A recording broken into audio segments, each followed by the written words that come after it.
one of my friends took a book out of me, and he was not very into philosophy and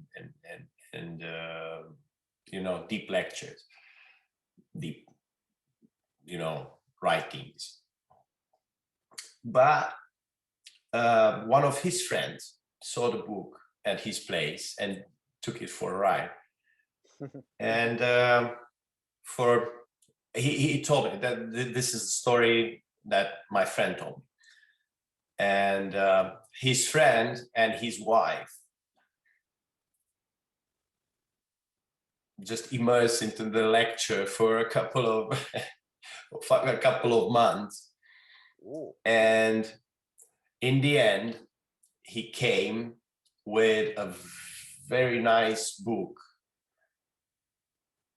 written by, I don't know what, some racing legend, and signed, and a very collectible item. And he offered him that book in exchange for my book. And that was a feedback, something that I don't know, that made my day. It's a feedback that you cannot, this is it. If somebody pays for it, for the book, that's a gesture. But if one really wants it and barter for it, that's value. That's the feedback I was waiting for. I like bartering myself, actually. I like the idea of it. I haven't done as much of it in my life as I wish. I'm trying to find ways to do it in my life now, but I'm getting a lot of opposition, to tell you the truth. People that I suggest bartering rather than like paying money for something look at me like I'm speaking an alien language that they need a translator for.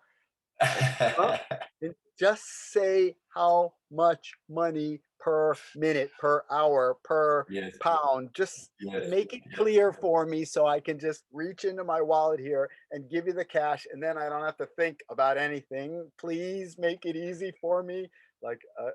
Definitely getting a lot of that these days.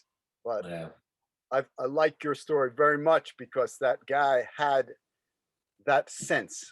I think that sense is connected to so much of what we've been talking about, a sense of other things that we've been talking about that we appreciate. That's just like, what, hard to find these days? Is that a nice way to put it? Hard to find. Don't see it very often. Don't run into it very much. Somebody who picks up a book randomly, right? He didn't know anything. He didn't know anything about it. He didn't know anything about it. Sorry. My daughter, he came into the room and she was scared. She ran away. Okay. Yeah. I will not put her in the video. I'll edit it. Don't worry. But that's fun. That guy had that nice sense, like picking up a book, getting into it without knowing anything about it. That's right away. That's something right there. Like just that spirit to like open yourself to somebody else's mind, to what their experience is, to give them that time. That's a gift. Giving your time to somebody's book is you're giving that writer a gift, giving maybe yourself a gift too, by allowing yourself to explore unknown spaces, ideas. Yes. Take life on his face value, and that's the coolest holiday, a holiday you take from yourself. You get in somebody else's mind and see the life and reality reflected from that perspective. Exactly. That's one of the wonders in life. Yes. Yet I feel around me, that is what is like really most neglected, really, is people's pride is in most cases so strong. Like they need, they're so, like we were saying about weakness, people's weakness. I think it's a weakness to fear new knowledge, like that it might like mess with what you're already thinking. And you don't want anything to mess with what you're already thinking, because what you're already thinking is like what's getting you through every day, what's getting you to work 9 hours a day for your company and getting you to like deal with crowded trains and busy streets and not getting the enough looks that you need so you feel good about yourself. True. You know? True. I just told last night at party to somebody that look, that there are people which take their kicks from climbing high peaks and rocks and mountains. At the same time, others that are absolutely terrified. Mm-hmm. Life has pluses and minuses, equivalent all over the spectrum, and for all of us. It's up to us to find pleasure and kicks and you know, those feel-good injections of adrenaline, epinephrine, you know, like all the hormones that make you enjoy the challenges. So in the end, it's our decision, and can be a conscious decision. You enjoy it or you don't. You know, you enjoy rock climbing, or you have to do it scared. It's your choice. And I find our obsession with comfort being detrimental to this, you know, choice we have between enjoyment and utter torture. I would take enjoyment one step further and say engagement. Yes, like, yes. Not just like a passive enjoyment, like where the world is my entertainment and I'm just here to like have as much fun and be entertained as much as possible, but engaging, like crossing absolutely that line from being passive and kind of hiding and protecting what you have. That's what I was saying before. Like people seem to be protecting what they have because they feel safe there, and like crossing over into that world where you actually have to engage. The world presents risks, dangers to your like maintenance of that, like, but again, those challenges. First, you have to engage, set up your emotional load in such a way that will warrant engagement. And if you don't like it, if you don't find the pleasure of it, if you don't have the emotional equilibrium, and not even equilibrium, to like it, to enjoy it. You know, when you have to run a marathon, it's pain, it's utter pain. But you have to do it. This is life. So if you enjoy it or not, it's up to you. You know, you have to do it. So this is a given. You know? Life is shit. Finally, it's your attitude. It's your attitude. Yes. Your attitude about your emotional engagement and involvement. You either see something as like a fearful thing, a negative, a pain, and you like cringe and kind of draw away from it, or you see it as what you got to do right now and get right in there and do it, man, and have some fun. Have as much fun and like not just fun, but like engage it, like get in there, get yourself a little dirty, get yourself Be a little, successful. yeah. Sorry. Be successful. Yeah, it's this fear. People seem to be in fear. Like a lot of the behavior I'm seeing is just fear, fear, fear, fear, fear, hiding in their phones, hiding in games, hiding in a life that they've created that they're afraid to threaten in any way. So they like reject engagement with the rest of society. Oof, people are really scared of life. That's what I'm feeling. They're just scared to like live, to engage life, engage in it, enjoy the spontaneity of it. Like what you don't know, what you don't know is going to happen. That's the like essence of fun to me. It's like the surprise, the thrill, the like Yeah, and you get into a cycle, because not engaging means no success, and no success means no self-insurance and self-worth. So you will be less eager to engage, and you'll come back. The same cacophony of weakness.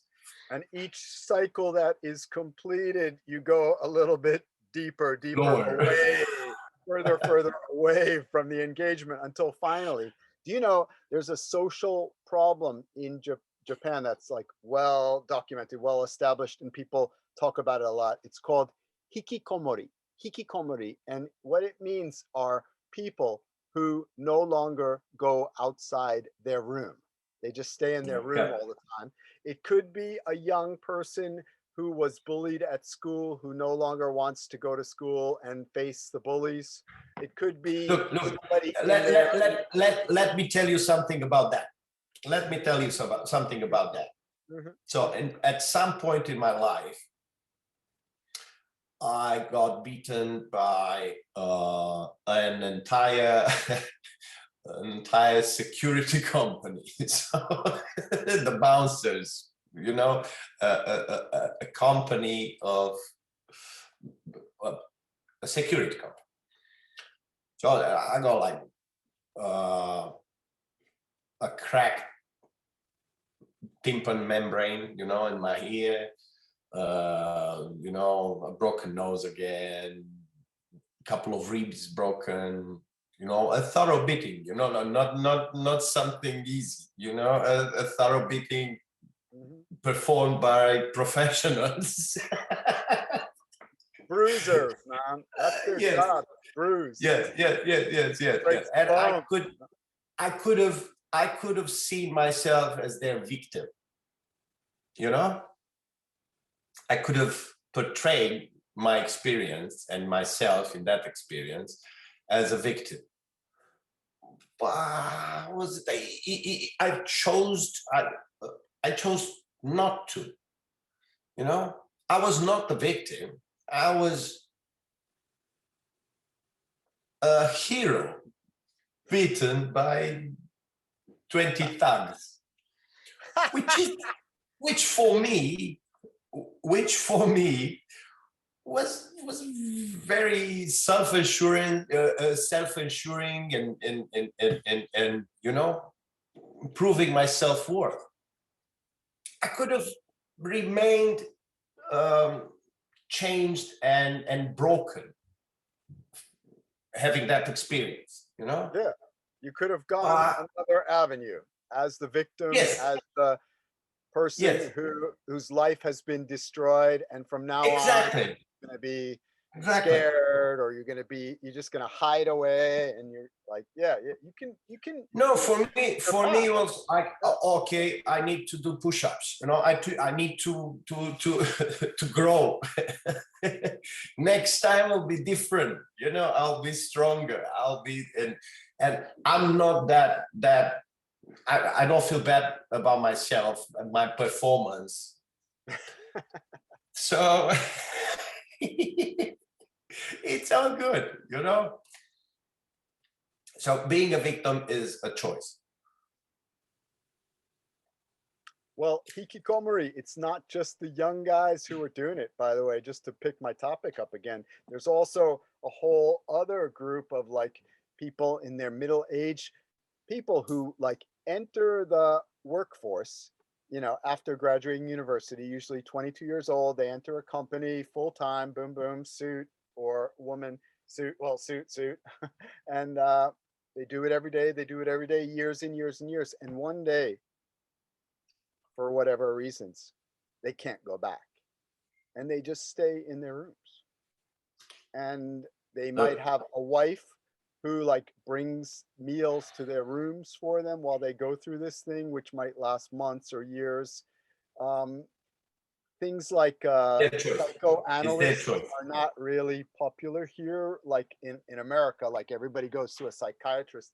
Here, like mental health treatment, it's not maybe as developed, or maybe I don't know that well about it. I'm just guessing. It doesn't seem to be like such a big thing. So when people have troubles like this where they don't want to go outside, they just stay home and like somebody picks up the slack. Somebody brings them meals and somebody like tries to I've seen some documentaries on that, and it's dramatic to see grown people living with their parents, like older mother and